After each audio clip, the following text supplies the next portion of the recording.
At halos sumuko halos doon yung Hapon. Hirap na hirap nang tumanggap ng suntok mula kay Valero. At yung mga pinapakawalan ni Valero, lahat pumapasok eh. Round 1 pa lang po yan, ha? Ganyan po katigas at katikas si Edwin Valero nung araw. Round 1 pa lang. Takbo! Nice punch by Edwin Valero. Tulog ho yung Hapon. At halos sumuko halos doon yung Hapon. Hirap na hirap nang tumanggap ng suntok mula kay Valero.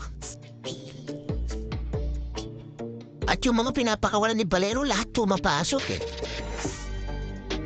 Round 1 pa lang po yan, ha?